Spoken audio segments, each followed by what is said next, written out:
അസ്സലാമു അലൈക്കും വറഹ്മത്തുള്ളാഹി.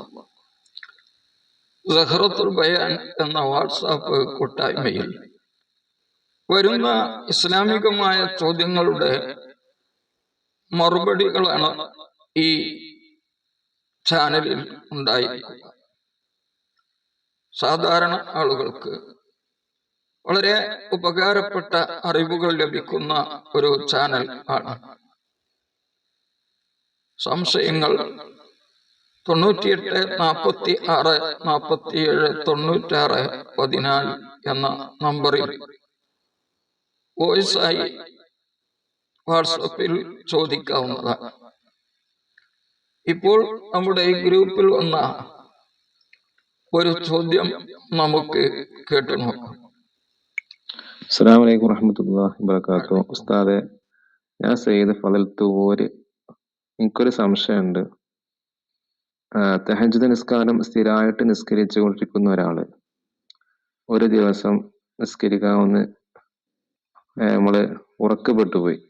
അങ്ങനെ സുബ്ഹി ബാങ്ക് കൊടുക്കുക നേരത്താണ് എണീറ്റത്. അങ്ങനെ ആ സമയത്ത് തഹജ്ജുദ് നിസ്കാരം ഖളാ വീട്ടാൻ പറ്റുമോ? അല്ല പിറ്റേ ദിവസം തഹജ്ജുദ് നിസ്കരിക്കുന്ന അർദ്ധരാത്രിയിൽ ആ സമയത്ത് നിസ്കരിച്ചാൽ മതിയോ? എങ്ങനെയാണ് അതിന്റെ മാനദണ്ഡങ്ങൾ? അതാണ് സംശയം. ചോദ്യം മനസ്സിലായിട്ടുണ്ടാവും എന്ന് കരുതുകയാണ്. സാധാരണ തഹജ്ജുദ് നിസ്കരിക്കുന്ന ഒരാള് അത് നഷ്ടപ്പെട്ടാൽ അത് ഖളാ വീട്ടാൻ പറ്റുമോ? എപ്പോഴാണ് ഖളാ വീട്ടേണ്ടത് എന്നാണ് ചോദ്യം. അതിലേക്ക് പ്രവേശിക്കുന്നതിന് മുമ്പ് തഹജ്ജുദ് നിസ്കാരം അത് വലിയ മഹത്വമുള്ള ഒരു നിസ്കാരമാണ്. ഫതുൽ അല്ലാം എന്ന് പറയുന്ന കിതാബിൽ കാണാം, സലാത്തുൽ ലൈലി ഇദാ കാന ബഅദ നൗമിൻ വലൗ ഫീ വഖ്തിൽ മഗ്രിബി വബഅദ ഫീലിൽ ഇശാഇ വലൗ മജ്മൂഅത്തൻ ജംഅ തഖ്ദീമിൻ യുസമ്മ തഹജ്ജുദൻ. അപ്പൊ എന്താണ് തഹജ്ജുദ്? തഹജ്ജുദ് നിസ്കാരം എന്ന് പറഞ്ഞാൽ രാത്രിയിലുള്ള നിസ്കാരമാണ്, പകല് തഹജ്ജുദ് ഇല്ല. വസ്സലാത്തുൽ ലൈലി ഇദാ കാന ബഅദ നൗമിൻ, രാത്രി ഒന്ന് ഉറങ്ങിയതിന് ശേഷമാണ് നിസ്കരിക്കുന്നതെങ്കിൽ അതിന് തഹജ്ജുദ് എന്ന് പറയും. ഒന്ന് ഉറങ്ങി എണീറ്റ് നിസ്കരിക്കണം. അത് വലൗ ഫീ വഖ്തിൽ മഗ്രിബി, മഗ്രിബിന്റെ സമയത്താണെങ്കിലും വബഅദ ഫീലിൽ ഇശാഇ, ഉറങ്ങി എണീറ്റാൽ മാത്രം പോരാ, മറ്റൊരു നിബന്ധന ഉണ്ട്, ഇശ നിസ്കരിച്ചതിന് ശേഷമാവണം. അപ്പൊ ഇശ നിസ്കരിച്ചതിന് ശേഷം ഉറങ്ങി എണീറ്റ ഒരു വ്യക്തി, ഉറക്കം ഇശാന്റെ ശേഷമാവണമെന്നില്ല, ഇശ സമയാവുന്നതിന്റെ മുമ്പ് തന്നെ ഉറങ്ങി, എന്നിട്ട് ഇശ നിസ്കരിച്ചു ഉണർന്നിട്ട് എന്നിട്ട് നിസ്കരിക്കുന്ന നിസ്കാരമാണ് തഹജ്ജുദ്. ചിലപ്പോ ഇശാന്റെ സമയാവുന്നതിന് മുമ്പ് തന്നെ തഹജ്ജുദ് നിസ്കരിക്കാൻ പറ്റും. അതെങ്ങനെയെന്നാൽ ഇശാവും മഗ്രിബും ഒരാൾ ജമ്മാക്കി നിസ്കരിക്കുകയാണ്. അതാണ് വലൗ മജ്മൂഅത്തൻ ജംഅ തഖ്ദീം എന്ന് പറഞ്ഞത്. ഇശാവും മഗ്രിബും കൂടി ഒരുമിച്ച് നിസ്കരിക്കാൻ പറ്റും യാത്രക്കാർക്ക്. അവ മുന്തിച്ച് ജമ്മാക്കുകയാണ്. മഗ്രിബിന്റെ സമയത്ത് തന്നെ ഇശ നിസ്കരിക്കുകയാണ്. അയാൾ മഗ്രിബ് വാങ്ങി കൊടുത്ത് മഗ്രിബിന്റെ ശേഷം രാത്രി ആയതിനു ശേഷം അയാൾ കുറച്ച് സമയം ഉറങ്ങിയിട്ടുണ്ട്. കുറെ ഉറങ്ങണ്ട, ഒരു ചെറിയ ഉറക്കം ഉറങ്ങി. അയാൾ ഉണർന്നു മഗ്രിബിന്റെ സമയം കഴിയുന്നതിന് മുമ്പ് തന്നെ അയാൾ ഇശാവും മഗ്രിബും കൂടി ജമ്മാക്കി നിസ്കരിക്കണം. അങ്ങനെ ഇശാ നിസ്കാരം കഴിഞ്ഞു. ഇശാന്റെ സമയമായിട്ടില്ല, കാരണം മഗ്രിബിന്റെ സമയത്താണ് ജമ്മാക്കുന്നത്. എന്നാലും അയാൾ ഇശാ കഴിഞ്ഞാൽ, ഇശാ സമയമായിട്ടില്ലെങ്കിലും അയാൾക്ക് സുന്നത്ത് നിസ്കരിക്കാം, തഹജ്ജുദ് സുന്നത്ത്, കുഴപ്പമൊന്നുമില്ല. അതാണ് പറഞ്ഞത്. തഹജ്ജുദ് എന്ന് പറഞ്ഞാൽ മാനപ്പെട്ട ഇബ്നു ഹജർ തങ്ങൾ തുഹ്ഫയിൽ അതിനെപ്പറ്റി പറഞ്ഞിട്ടുണ്ട്. തുഹ്ഫ അതിന്റെ മൂന്നാമത്തെ ഭാഗം 267 പേജിൽ. വയുസന്നു തഹജ്ജുദു ഇജ്മാഅൻ, തഹജ്ജുദ് നിസ്കാരം സുന്നത്താണ് ഇജ്മാഅൻ, ഐക്യകണ്ഠന ഒരാൾക്കും അങ്ങനെ ഒരു നിസ്കാരം ഉണ്ടോ എന്ന സംശയം തന്നെ ഇല്ല. ഇജ്മാഅൻ. തനഫുലു ലൈലൻ ബഅദ നൗമിൻ, തഹജ്ജുദ് എന്ന് പറഞ്ഞാൽ ഒന്ന് ഉറങ്ങിയതിനു ശേഷം രാത്രി എഴുന്നേറ്റ് സുന്നത്ത് നിസ്കരിക്കലാണ്. സുന്നത്താവണമെന്നില്ല, ഫർളായാലും മതിയാകും. രാത്രി ഉറങ്ങിയതിനു ശേഷം എഴുന്നേറ്റ് നിസ്കരിച്ചാൽ അതിനെപ്പറ്റി തഹജ്ജുദ് എന്ന് പറയും. പ്രയാസപ്പെട്ടു ഉറങ്ങി എന്നിട്ട് പ്രയാസപ്പെട്ടുകൊണ്ട് ഉറക്കത്തിനെ നീക്കി എന്നാണ് തഹജ്ജദ, തഹജ്ജുദ് എന്നൊക്കെ പറഞ്ഞാൽ അതിന്റെ അർത്ഥം എന്നിവിടെ ബഹുമാനപ്പെട്ട ഇബ്നു ഹജർ തങ്ങൾ തുഹ്ഫയിൽ വിവരിക്കുന്നുണ്ട്. ഇവിടെ തന്നെ പറയുന്നു, യുക്റഉ ഖിയാമു, തഹജ്ജുദ് പതിവാക്കിയ ഒരാള്, ഇയാൾ സ്ഥിരമായിട്ട് തഹജ്ജുദ് നിസ്കരിക്കുന്ന ആളാണ്. എന്നാൽ പിന്നെ അതും ഒഴിവാക്കൽ കറാത്താണ്, മടി കാരണം ഒഴിവാക്കണതിനെ പറ്റിയ പറയുന്നത് കേട്ടോ, മറന്നുകൊണ്ടല്ല. അപ്പൊ തഹജ്ജുദ് നമസ്കാരം വലിയ പുണ്യമുള്ള നമസ്കാരമാണ്. അതിനെ സംബന്ധിച്ച് വളരെയധികം ഹദീസുകളുണ്ട്. ചോദ്യത്തിന്റെ ഉത്തരം പറയുന്നതിന് മുമ്പ് കുറഞ്ഞ അതിന്റെ മഹത്വങ്ങൾ വിവരിക്കുകയാണ്. സല്ലല്ലാഹു അലൈഹി വസല്ലം തങ്ങൾ പറഞ്ഞു, അഫ്ളലുസ് സ്വലാത്തി ബഅദൽ മക്തൂബത്തി സ്വലാത്തുൽ ലൈൽ, ഫർദ് നിസ്കാരം കഴിഞ്ഞാൽ പിന്നീട് ശ്രേഷ്ഠമായ നിസ്കാരത്തിൽ നിന്ന് ഏറ്റവും ശ്രേഷ്ഠമായ നിസ്കാരം സ്വലാത്തുൽ ലൈലി, രാത്രിയിലുള്ള നിസ്കാരം. വേറെ ഹദീസിൽ കാണാം, അലൈക്കും ബി ഖിയാമിൽ ലൈൽ, രാത്രിയിൽ എഴുന്നേറ്റ് നിസ്കരിക്കുന്നതിനെ നിങ്ങൾ പതിവാക്കുക. ഫഇന്നഹു ദഅബു സാലിഹീൻ, അത് സാലിഹീങ്ങളുടെ പതിവിൽപ്പെട്ടതാണ്. ഖബലക്കും, നിങ്ങളുടെ മുമ്പുള്ള നല്ല ആളുകളൊക്കെ അങ്ങനെ ചെയ്തിരുന്നു. വഖുർബത്തുൽ ലക്കും ഇലാ റബ്ബിക്കും, നിങ്ങളെ റബ്ബിലേക്ക് അടുപ്പിക്കുന്നതാണ് തഹജ്ജുദ് നമസ്കാരം. വമുകഫിറത്തുൻ ലിസയ്യിആതി, നിങ്ങളുടെ തിന്മകളെ പൊറുപ്പിക്കുന്നതാണ്. വമൻഹാത്തുൻ അനിൽ ഇസ്മി, കുറ്റങ്ങളെ തൊട്ട് ദോഷങ്ങളെ തൊട്ട് തടയുന്നതാണ്. വമത്റദത്തുൻ ലിദ്ദാഇ അനിൽ ജസദി, ശരീരത്തിന് തൊട്ട് രോഗങ്ങളെ ആട്ടിയോടിക്കുന്നതാണ്. രോഗം വരാതിരിക്കാൻ ഏറ്റവും നല്ല പ്രതിരോധമാണ് രാത്രി ഒന്ന് ഉറങ്ങി എഴുന്നേറ്റുകൊണ്ട് നിസ്കരിക്കുക, തഹജ്ജുദ് നിസ്കരിക്കുക എന്ന് ബഹുമാനപ്പെട്ട ഇമാം തുർമുദി റളിയല്ലാഹു അൻഹു, അഹ്മദ് റളിയല്ലാഹു അൻഹു റിപ്പോർട്ട് ചെയ്ത ഹദീസിൽ വന്നിട്ടുണ്ട്. വേറൊരു ഹദീസിൽ കാണാം, നബി സല്ലല്ലാഹു അലൈഹി വസല്ലം തങ്ങൾ പറയുന്നു, യുഹ്ശറൻ നാസു ഫീ സഈദിൻ വാഹിദി, മഹ്ശറയിൽ ഒരു വലിയ മരുഭൂമിയിൽ ജനങ്ങളൊക്കെ ഒരുമിച്ച് കൂട്ടും. ഫയുനാദി മുനാദിൻ, ആ സമയത്ത് ഒരു മലക്ക് വിളിച്ചു പറയും, ഐനല്ലദീന കാനത് തതജാഫാ ജുനൂബുഹും അനിൽ മളാജി, രാത്രി കിടന്നുറങ്ങി അവിടെ നിന്ന് ഉണർന്ന് എഴുന്നേറ്റുകൊണ്ട് ഫയഖൂമൂന, അവരെ എഴുന്നേറ്റുകൊണ്ട് തഹജ്ജുദ് നിസ്കരിച്ച വിഭാഗം ആളുകൾ എവിടെയാണ്?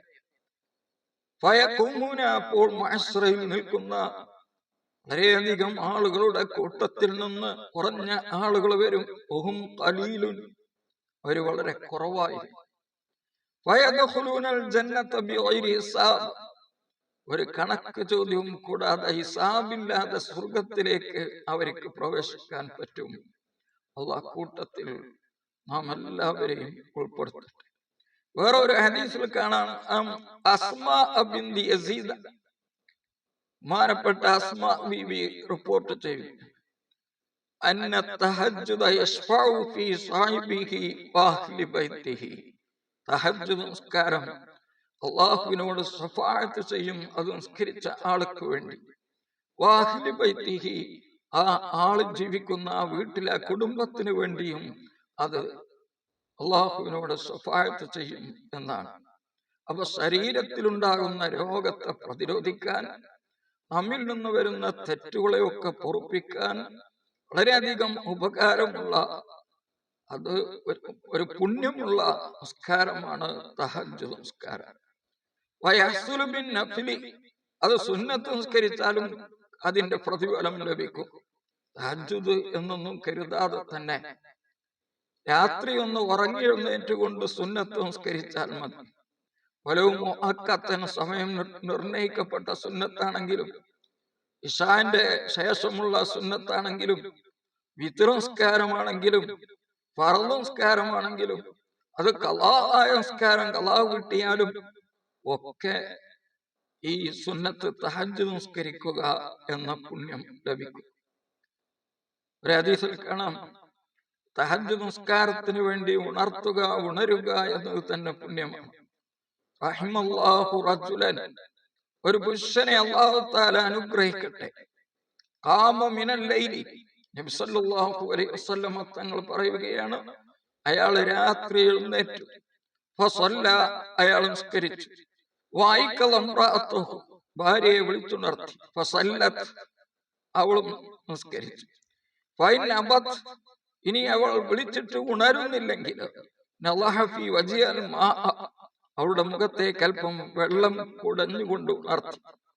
റഹ്മല്ലാഹു ഇംറഅതൻ, ഒരു സ്ത്രീ അല്ലാഹു അനുഗ്രഹിക്കട്ടെ, അല്ലെങ്കിൽ അനുഗ്രഹിച്ചു. ഖാമത്ത് മിനൽ ലൈലി, അവൾ രാത്രി എഴുന്നേറ്റു. ഫസല്ലത്ത്, നിസ്കരിച്ചു. വഅയ്കലത്ത്, അവൾ ഉണർത്തി. സൗജഹ, ഭർത്താവിനെ. ഫസല്ല, അദ്ദേഹം നിസ്കരിച്ചു. ഫൈനബ, അയാൾ വിളിക്കുന്ന സമയത്ത് ഉണരാതെ വിസമ്മതിച്ചാൽ, നളജത്ത്, അവൾ തെളിക്കണം. ഫി വജിഹി, ഭർത്താവിന്റെ മുഖത്ത്, അൽ മാ, വെള്ളം. കുറച്ച് വിട്ടുക്കണമെന്നിട്ട് അതാണ് നല്ലത്. ബഹുമാനപ്പെട്ട അബൂ ദാവൂദ് റളിയല്ലാഹു അൻഹു റിപ്പോർട്ട് ചെയ്ത ഹദീസ്, ബഹുമാനപ്പെട്ട സഹാബത്തൊക്കെ ചെയ്തിരുന്നതാണ്. ഒരാള് ഭർത്താവ് ഉണർന്നാൽ ഭാര്യയെ വിളിച്ചുണർത്തും. വീട്ടിലുള്ളവർ തഹജ്ജുദ് നിസ്കരിക്കുമെന്ന് തോന്നുന്നവരൊക്കെ വിളിച്ചുണർത്തൽ സുന്നത്തുണ്ട്. ഭാര്യ ഉണർന്നാൽ അതുപോലെ മറ്റുള്ളവരെ വിളിച്ചുണർത്തി പുണ്യങ്ങൾക്ക് വേണ്ടി വതഅവനു അലൽ ബിർരി, നന്മയുടെ മേൽ പരസ്പരം സഹായിക്കുക, അത് നല്ല കാര്യമാണ്. പിന്നെ നമ്മളുടെ ചോദ്യത്തിൽ പറഞ്ഞത് ഖളാ വീട്ടുന്നതിനെ സംബന്ധിച്ചാണ്.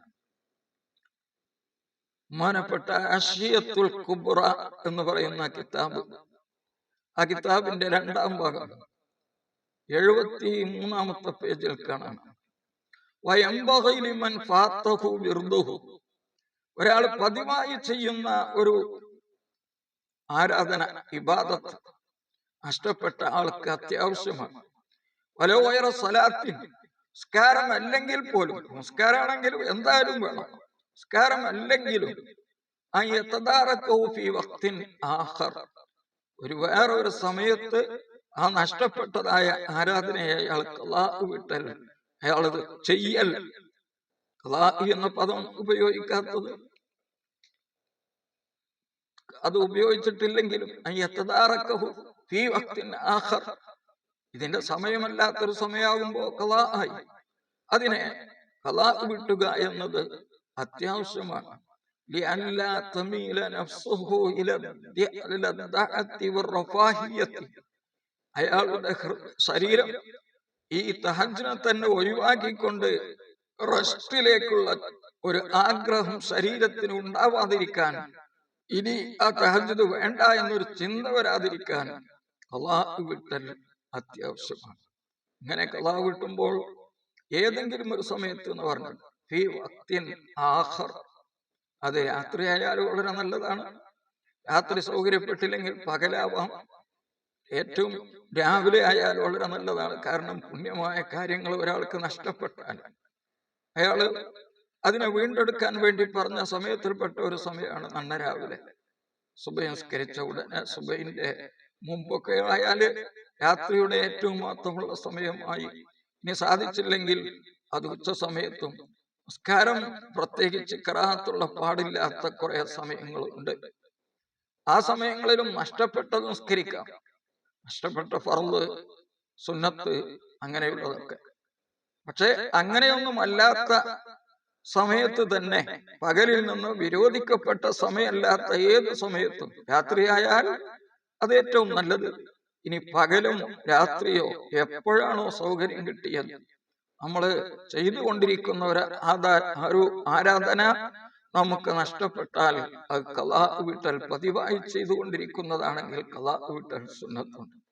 പിന്നെ ഇവിടെ ശ്രദ്ധിക്കേണ്ടത്, നാം എത്ര നിസ്കാരമാണ്, എത്ര റക്അത്താണ് തഹജ്ജുദ് നിസ്കരിക്കുന്നത് എങ്കിൽ, ഇപ്പൊ ഫർള് കൊണ്ടും മറ്റു സുന്നത്ത് കൊണ്ടും ഒക്കെ അതിന്റെ പ്രതിഫലം കിട്ടുമെങ്കിലും 2 റക്അത്ത് തഹജ്ജുദ് നിസ്കാരം നിസ്കരിക്കുന്നു നിയ്യത്ത് വെച്ച്, ആദ്യം 2 റക്അത്ത്, പിന്നീട് എത്രയും നിസ്കരിക്കാം, 100 റക്അത്ത് വേണമെങ്കിലും നിസ്കരിക്കാം.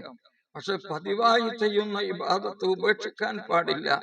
അതുകൊണ്ട് സാധിക്കുന്ന, ദിവസവും ചെയ്യാൻ പറ്റുന്ന ഒരു എണ്ണം, ആ ഒരു എണ്ണത്തിന്റെ മേലിൽ പതിവാക്കലാണ് തഹജ്ജുദ് നിസ്കരിക്കുമ്പോൾ ഏറ്റവും നല്ലത്. ഹനഫി മദ്ഹബ് പ്രകാരം തഹജ്ജുദ് അതുപോലെയുള്ള നിസ്കാരങ്ങൾ നഷ്ടപ്പെട്ടാൽ, അതുപോലെയുള്ള നിസ്കാരം എന്ന് പറഞ്ഞാൽ തഹജ്ജുദിനെ പറ്റിയാണല്ലോ നമ്മളെ ചോദ്യം, തഹജ്ജുദ് നിസ്കാരം നഷ്ടപ്പെട്ടാൽ ഖളാ വീട്ടാൻ പറ്റുകയില്ല. നേർച്ചയാക്കിയിട്ടുണ്ടെങ്കിൽ ഖളാ വീട്ടാം എന്നതാണ്. ഷാഫി മദ്ഹബല്ല, ഹനഫി മദ്ഹബാണ്. അത് തന്നെയാണ് മാലിക്കി മദ്ഹബും പറയുന്നത്. അതിന്റെ കിതാബുകൾ അത് രേഖപ്പെടുത്തിയിട്ടുണ്ട്. എന്നാൽ ഷാഫി മദ്ഹബിലും ഹംബലി മദ്ഹബിലും, ഷാഫി മദ്ഹബിൽ പറയുന്നത് നേരത്തെ ഞാൻ വായിച്ചു ഫത്ഹുൽ അല്ലാമിൽ നിന്ന്. ഇനിയും യുസന്നു ഖളാഉ തഹജ്ജുദ്, തഹജ്ജുദ് നിസ്കാരത്തിന് ഖളാ വീട്ടൽ സുന്നത്താണ് എന്ന് ഷാഫി മദ്ഹബിൽ റൗള എന്ന കിതാബ് ഭാഗം 1 412 പറഞ്ഞിട്ടുണ്ട്. ഹംബലി മദ്ഹബിലും പറയുന്നത് യുസ്തഹബ്ബുൽ ഖളാഉ ലിമൻ യതാദഹു, തഹജ്ജുദ് പതിവാക്കിയ ഒരാളാണെങ്കിൽ അയാൾക്ക് ഖളാ വീട്ടൽ സുന്നത്താണ് എന്നാണ്. അപ്പൊ 2 മദ്ഹബ് ഖളാ വീട്ടണം എന്നും 2 മദ്ഹബ് ഖളാ വീട്ടണ്ട എന്നുമുണ്ട്. അഭിപ്രായ വ്യത്യാസങ്ങൾ അത് ജനങ്ങൾക്ക് ഉപകാരമാണ്. സാധിക്കുന്നവർക്ക് ചെയ്യാം, സാധിക്കാത്തവർക്ക് ചെയ്യാതിരിക്കാം. എല്ലാവർക്കും അതേപോലെ സ്വീകരിക്കാൻ പറ്റുന്ന മദ്ഹബുകളാണ് സ്വഹീഹായ പരിശുദ്ധമായ ഖുർആനിന്റെയും ഹദീസിന്റെയും അടിസ്ഥാനത്തിൽ രൂപീകൃതമായ മദ്ഹബുകൾ.